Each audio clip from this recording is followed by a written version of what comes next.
14 डिसेंबर रविवार दुपारच्या सुमारास अंदाजे 3:30 वाजताच्या सुमारास अमरावती जिल्ह्यातील चिखलदरा मार्गावर एक अत्यंत दुर्दैवी अपघात घडलाय। चंद्रपूर येथील 22 महिला पर्यटकांना घेऊन जाणारी मिनी ट्रॅव्हल्स क्रमांक DD03T9048 ही चिखलदऱ्याहून चंद्रपूरकडे परतत असताना ग्राम आड नदीजवळ उतारावर थांबली। यावेळी ट्रॅव्हल्समधील सुमारे 17 ते 18 महिला प्रवासी आणि चालक खाली उतरले होते।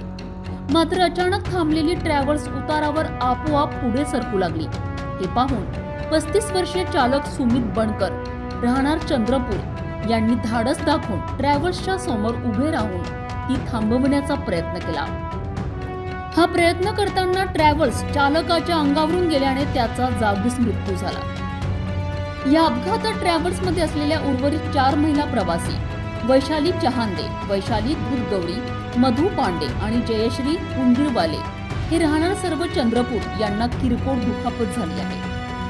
या अपघाताची माहिती मिळताच पोलिसांनी घटनास्थळी धाव घेतली। मृत चालक सुमित बनकर यांचा मृतदेह उपजिल्हा रुग्णालय अचलपूर येथे शवविच्छेदनाकरिता रवाना करण्यात आलाय। या दरम्यान ट्रॅव्हल्समधील सर्व 22 महिलांकरिता दुसऱ्या वाहनाची व्यवस्था करून त्यांना चंद्रपूरकडे सुरक्षितपणे पाठवण्यात आले आहे। हे सर्व पर्यटक चिखलदऱ्याला फिरण्यासाठी आले होते आणि परत जात असताना हा अपघात झाला।